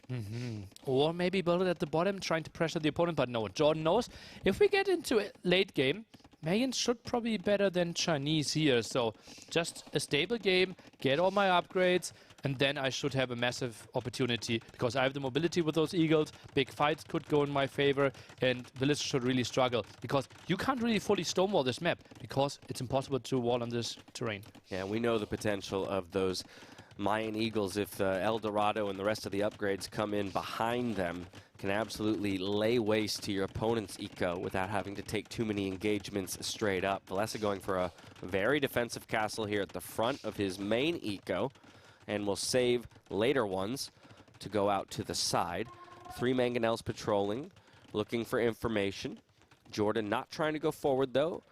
And look at this, both players on the way to imp at exactly the same time. You have to love it. And, ooh, stable switch. Nice Mangonel kill. No repair behind it, though, but still gets another shot off. Has to be happy with that. Okay, we will take that. The skirms do get the snipe with their dying breath. But like you say, Jordan trading in the advantage for that one. Get stable switch like you called out, bloodlines plus the first armor upgrade. Ballistics now finally, though, as well for those skirmishers, so can maybe find more effective trades against the range units from the Mayans player. But while one player is transitioning into cav units, the other is making that transition into the eagles. Well, nice anticipation, right? It just feels so natural that Jordan is going into the eagles, and Jordan should realize, okay, if I see like suddenly like 6 knights popping up, I shouldn't like fully invest into eagles. I need to mix in some halberdiers myself and then take the better fights. I almost can't believe that the KD is essentially even. 37 to 36, and only 2 eco units have gone down in this entire game so far. Well, there was a lot of army dancing, right? What were the 2 units that went down here? Villese killed them. Maybe that one skirmish at the left-hand side? Yeah, honestly, maybe he did whittle away a couple, because I don't remember 2 Vil kills. Yeah, maybe this raid here? Yeah, something like that on a wood line. Either way, it won't net too much. It is a 16 Vil lead for the Chinese player. Chain barding already complete. Eagle numbers not crazy. 40 on food is good for a Mayan player. Can surely afford all his stuff at one point. Still wants to buy 100 extra food. And yes, just feels like both players stabilize. Now the question is, aren't those stables too far away? It is kind of a peculiar placement. The one thing I will say is they could possibly still be hidden from his opponent. Yeah. I'm not sure if Jordan has found them. You might expect, again, that transition. Yeah. It would feel natural, but at the very least, you haven't verified their existence or the number of stable. Look at that market use. Out of Jordan, once again to rebalance the eco, but he's getting all of the important upgrades. That's Eldorado, it's Elite Eagle, and he's already got the final armor upgrade for those Eagles as they begin production. And he knows, right? He's relatively safe right now. Has the defensive want to castle. show them that early? Sorry to interrupt you, but he just showed a couple of them. He's showing 6 crossbows that are chasing 2 archers, right? So 2 crossbows themselves. It's kind of known that we're going for tech switches here, simply because the army numbers were so low. Well, here we go. Big knight numbers now revealed to Jordan, and the Eagles will have to fall back to the safety of their castles. Pikemen immediate click as well as forging for him to deal with those knights. And so it will be a full mass of units for both players. Jordan currently housed, though. Needs to be careful with that to not get outproduced as a result. 161 pop to 138 currently. Remaining crossbows looping around the backside of Valessa's eco, looking for a little bit of damage, but 3 knights tracking. I think with the support of the Eagles, though, he's going to keep that army alive and continue to be annoying. 1-3 Eldorado Eagles. Big fight in the center here, potentially. Those Cavaliers certainly trying to find some damage. Right now, Jordan, I wouldn't be surprised if he sells all his stone just to afford Halberdiers somehow. We'll see if he takes that advice as the Cavalier now happy to fight underneath the castle. Making it difficult. Wow, look, there he goes. Selling all of that stone and a bunch of wood to find the Halberdier click. Iron casting as well, going for full infantry upgrades here. Work efficiency has to be really low right now. More than 30 villages idle. Eagles even trying to go for a raid, not really patrolling in there, and they will lose a lot of HP, will even run under the castle. Yeah, this is not looking too pretty. At least not really getting a lot of damage done with that raid. It's still a super stable game, and it's still pretty much 50-50 map control-wise. Definitely very tough, like you say, and with the 3rd armor upgrade completing for those Cavalier, it makes him an even more effective raiding unit.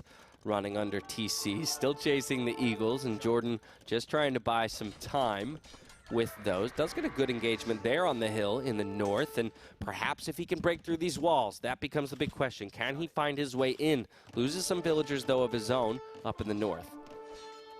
Village's base is shockingly unprotected, right? The Ram could do something, maybe some arson, and Eagles are in, but Cavaliers still chasing. Yeah, Eagles are in, and there is a hole in that wood line. Right in the front. Does Jordan notice and decide to divert his Eagles in there? Unfortunately, those that he went to go raid with just a moment ago do get cleared up by those Cavaliers, so not a ton of damage. Instead, he chooses to hold on to his military numbers and look for the Treb push up the middle. Chukunu numbers starting to look really reasonable as well. That could be the clear up. I think it's relatively close. Jordan wins it barely. And that means he has 1 headache less. Cavaliers at the front.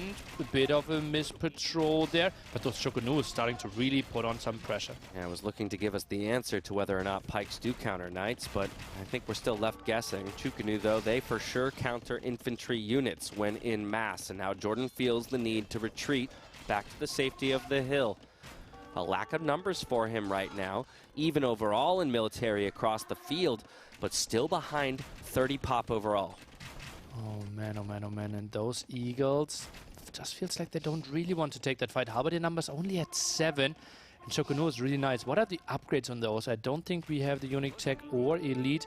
Indeed, still some crucial upgrades missing.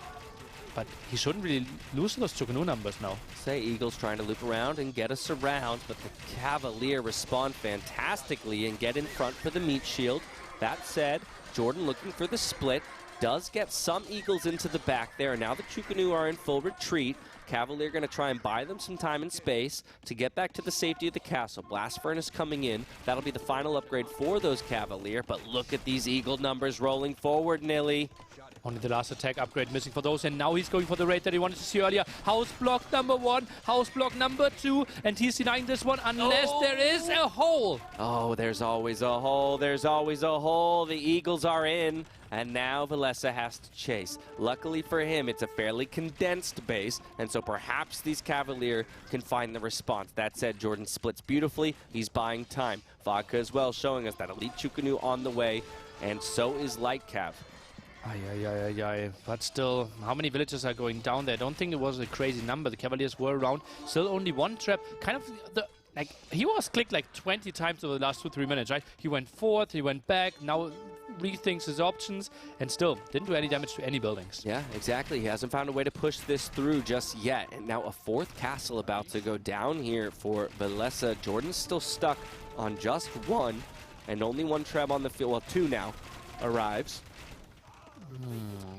Elite Chukunu Cavalier, kind of the dream, and now gets Rocketry. There it Another 2 extra damage for those Chukunus, and they're already like doing so much damage anyway, so this will be really tricky for Jordan. I think he needs to counter to that. Typically, like, Onagers could be a thing, but Cavalier is great at sniping them. Yeah, going back to what your original suggestion was, perhaps, for the Mayans, it will be difficult, I think, for him to win straight-up fights without that tech, simply because the Chukunu are now in mass. And there it is, the upgrade is complete. Will Jordan recognize it, as he's pretty stubborn here, wanting to get those 3 Trebs forward to finally start working away on this castle. Does he feel like he has the numbers to commit? It's primarily Eagles here for Jordan. In fact, it's entirely Eagles for Jordan, which is 2 Halberdiers in the queue. And so once again, he dances back to the castle, gets the Trebs to safety, doing a good job of keeping those valuable units alive, but hasn't gotten anything done with them, and the Cavalier are in. And that's really ugly, because now even if he walks this one off, this barracks kind of becomes really inefficient. Chukunu's a bit out of position. Jordan could take a really good fight here. Valessa retreats. Yeah, taking the fight on the hill, has to keep restacking that meat shield out in front. Jordan keeps taking a loop of those Eagles around the backside to try and pick off some of the Chukunu. A good amount of Cavalier get wrapped up in this fight, but it's a straight-up battle, and at the moment, it feels like there might be just enough of a meat shield with more cavalry in production. Love this loop around, though, continuing to threaten the Chukunu. Did he find it with more Eagles in the queue? Tons of market abuse to keep the gold count high. 13 in the queue, 30 on the field. Does Jordan finally have the numbers to push it through? The Chukunu back to the base of the castle, looking for protection. Is it enough? Oh, we will find out. 10 barracks still producing, 15 Eagles in the queue there. And then we can see how the 3 Trebs are now working away. Still massive amount for Villese. When it comes to stone, though, he can repair this castle. Oh, this game is bouncing on the knife's edge right now. It's all about production for both players. 41 military to 31. Currently, though, the Eagles have so much health. Can they get eaten through? That's the big question. Okay, now the Cavalier want to go for the snipes, but I don't know if he has the numbers, if the Eagles get a good surround here to prevent them from taking down the Trebs. 1 Treb will fall. But castle goes down anyways. Not a lot of stone invested into there, though, so can maybe build another castle at a very similar place, I would believe. Yeah, mass migration to the south here from Valessa. Still has 1 more castle in the center, 2 down in the south, so plenty of safety to run to. That said, his entire farming eco is kind of open, and there go the Eagle raids. They begin.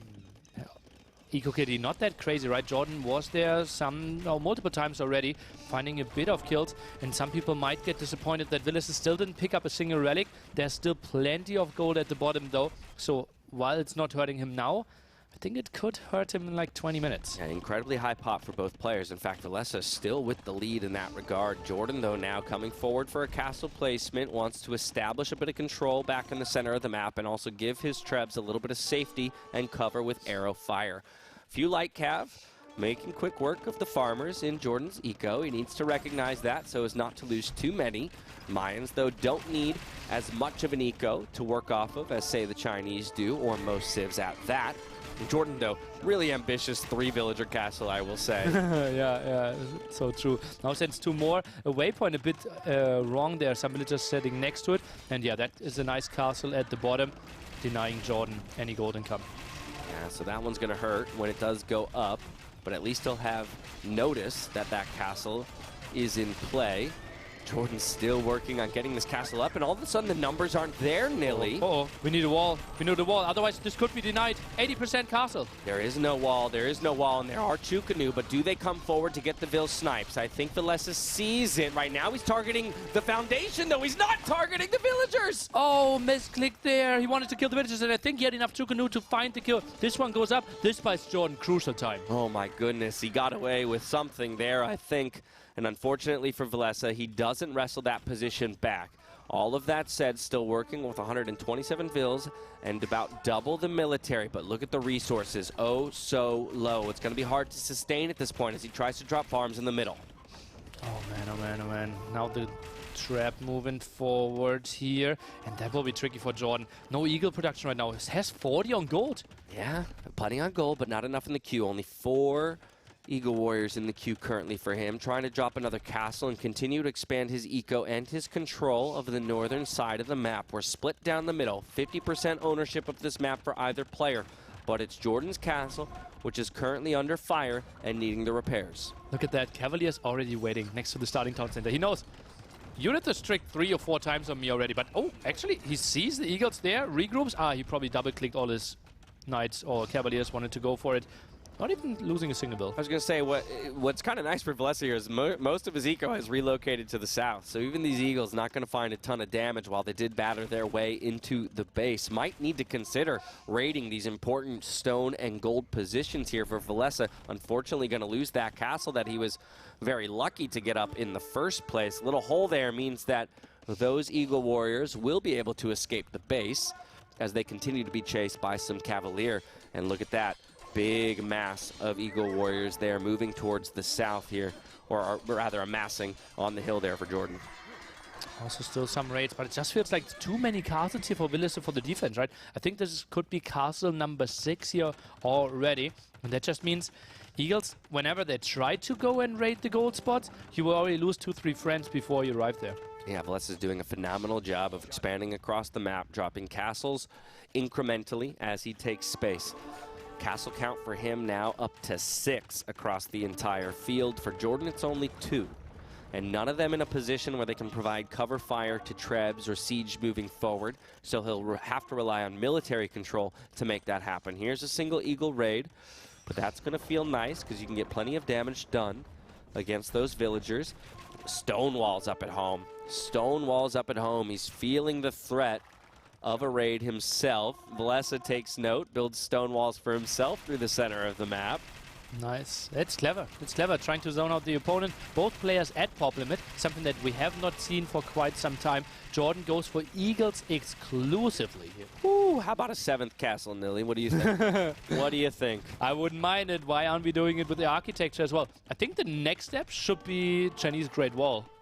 Just more HP on those walls, on all the buildings, and then it's basically impossible to trap anything down. Yeah, it would be nearly impossible to take them out. And in fact, it's still Valessa, the one putting the pressure on his opponent's buildings. Ooh, lost Jordan. relics. Ooh, that is big. That is big. 3 relics hit the ground, and that means less gold income for Jordan in the long run, and possibly can be picked up for Valessa. But look at this, nearly 60 Eagles now amassed for Jordan, 23 more in the queue to backfill. But Valessa's going to push up the gut and try and end it with a base push. For Jordan, it might be about finding a way in and raiding. 2 Trebs moving forward to work away on the castles. What's Valessa's response? He's sending all his Cavaliers back for now, some repair as well. And we already have architecture, fortified walls coming in, Great Wall came in as well. And I don't think Jordan can take a great fight here. Is he tacking into plumes? We got Bracer and Chemistry. Would suggest that perhaps that's his next move. 80 military on the field, and 76 of those are these Eagles here. It could just be a straight-up battle to find out which civilization will come out on top. It's Eagle Warriors versus Cavalier and Chukanu, fully upgraded across the board for both types of unit. It might just be overwhelming numbers, though, here for the Eagles. While they do get trampled by the Cavalier, there's not enough of them to bite through all of that. And so now the Eagles turn their attention onto the Chukanu. The Trebs keep working away on those castles, but they're nowhere near going down. The question is the production there to sustain this kind of pressure here for Jordan? Oh, gets the Monk Snipe there at the front as well. And yeah, production is really solid for Villese, right? 30 Cavaliers in the queue. On the other side, only 7 Eagles. He's completely starved on gold. This castle in danger, but it just feels like Jordan is losing a lot under it. Yeah, unfortunately for Jordan, he's not making the forward progress that he needs to justify the expenditure of these Eagles' lives. And back at home, a castle about to drop to 3 Trebs. These Eagles are going to come in and look for the snipes. Maybe they can find 1 or 2, possibly all 3, because of their resistance to that arrow fire. And so that will feel nice, but his castle did go down. Valessa, 1 of his 7 castles drops to rubble. And still, it's Knights alone versus Chukanu and Cavalier. And unfortunately, the numbers continue to melt. From 80 down to 20 total. on the field. It's 70 military to 20, and Jordan is once again on the back foot. Feels like more than 60 kills on those Shokunus, and Jordan, he is in a smiley mood, and he is realizing, GG, well played. Woo! This is not my set to win. And Jordan potentially finishing 9th in the group stage. He has to rely on the Vinchester versus Nicov set now. Yeah, there's nobody who can take a loss with a bigger smile on their face than Jordan, though. He has so much respect for the power of his opponent. Valessa playing a near-perfect game there in map number 4, it felt like, because we saw how even it was throughout. And in fact, at one point even mentioned that the only 2 eco kills that were found was Valessa, and maybe off-screen. But finding all the right techs as the Chinese, finding all the right castle placements, great army control, and ultimately, he takes the set in 3-1 fashion. You know, I think so deserved considering the way he arrived at 2-2. Again, probably the best playing two player, you know, I think we can say coming into the day and gets another victory. Yeah, and actually it's proven also by the Buchholz, right? Because he had the highest Buchholz, so technically he had the toughest opponents that you can face in this tournament, and he was still 2-2, trading off the sets, clearly in the pack, and now I think in a good spot to maybe even make it into top 4 after the group stage. That is the question, right? That is the question. Of course, we still have 3 sets to play today, and that will play a part in determining his final seed placement for the bracket stage. But either way, easily through in the top 8, as we already knew. And now it's a matter of whether or not he gets a bye. Yeah, and that's the big question, right? Also, like, now Jordan's situation is like, he will have to cheer for Nicov so much, right? Because if Vinchester wins, I think Vinchester goes through, Jordan is out. And if Nicov wins, I think Jordan has the better Buchholz and will overtake Vinchester. I think that's how it works. Maybe production can show us the standing again, and then I will send you over to talk to Villese as well and pick his brain. Yeah, I'll start moving. If they get that up, you can go ahead and verify, and then I will meet you all over there for the interview. Yeah, standings, obviously, I'm not really sure if they updated that. So even if we take an old version, the big question will be the Buchholz there between Jordan and Vinchester. And indeed, Jordan has the better Buchholz. So he faced the tougher opponent, meaning that if he is 1-4, Vinchester is 1-4. Jordan is going through as 8th place. But if Vinchester wins, he's a completely new category, has more wins than Jordan. So this next set actually will be kind of the second most, or the even more important set kind of for Jordan. But now let's finish off this one. Villese, incredible performance by him, and Dash will pick his brain.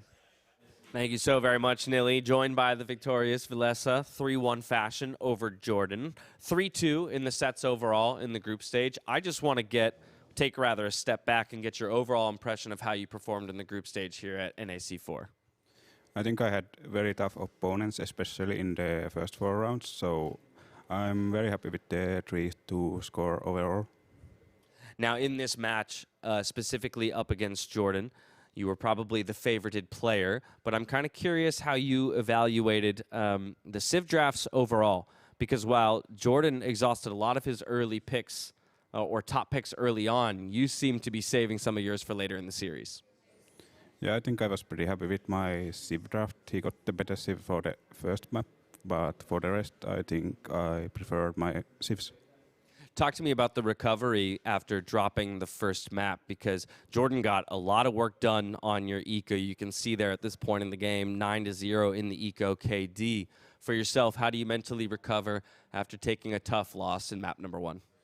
I just have to take a deep read and focus on the next game, forget about the game like this, where I got a bit unlucky at the start and didn't pan out the way I wanted it to. Fair enough. From there, we go to Arena, I believe, as the second map. This was an interesting matchup because Jordan kind of took the approach of trying to expand around the northern side while you went for the push up the gut, and it was Monk and Skirm versus Monk and Skirm, and you just had the siege behind it. Was this your expectation of the unit compositions, though, in the late game? I expected him to open Skirm in early Imp and Monks as well, so pretty much. But I think it would have changed later on to when he added some more units, but it ended in early Imp, so it was just Skirm and Monk. I think one of my favorite moments in this entire game was when you broke open a hole in his wall and you dropped like the most aggressive castle possible in the center of his base. At that point, I imagine you felt like you already had the game locked up. Yeah, he didn't have much defense in his base, so dropping a forward castle was quite nice. Now, from here, you put 2 more back to back. I'm kind of curious overall, though. Throughout this group stage, as we've taken more bans and more civs off the table, do you feel like you're properly prepared for the way that you're going to move into the bracket stage and eventually best of 7s and best of 9s where you have to play more maps? I think I'm prepared to play more maps as well. I've played pretty much same maps in all sets so far, but I'm ready to play anything. When it comes to what, maybe what you've learned and taken away from the group stage so far, are there any civs that have surprised you? Any map choices from specific players that have surprised you here at NAC4? I can't really think of any very surprising map or civ picks so far. Okay, well, perhaps then you'll bring a surprise out for us later in the bracket stage. Here we are onto Frigid Lake, Byzantines into Lithuanians. You had amazing timings here, I think, to Castle and Imperial Age to help end this one. Why do you think you had such great control over this map? He went for the rush, but I didn't dock in brackets, so that rush was kind of useless, and it put him behind from the start. And from then I won the border with Byzantines and had the full control over the map. From there, we go to Chinese versus Mayans. This one was pretty close the whole way through because your guys were trading even KD. Almost no eco units were killed, in fact, until we reached the Imperial Age. So it really felt like kind of a handshake to the end of it. Why do you think it was that you were able to get better map control in this one? Well, we both kind of got the fun side with the goats, but I put my castles in the middle, so that's how I got control over that part of the map, and that was quite nice. If you had to call out maybe any in that Jordan had in this map, could you think of any way that he could have maybe gotten this one away from you in the end? It was pretty close in early imp when he had quite the big eagle numbers, and my eco got raided a lot, but once I get the full Tsukonu and Cavalier army going, then it's quite hard to stop with Mayans.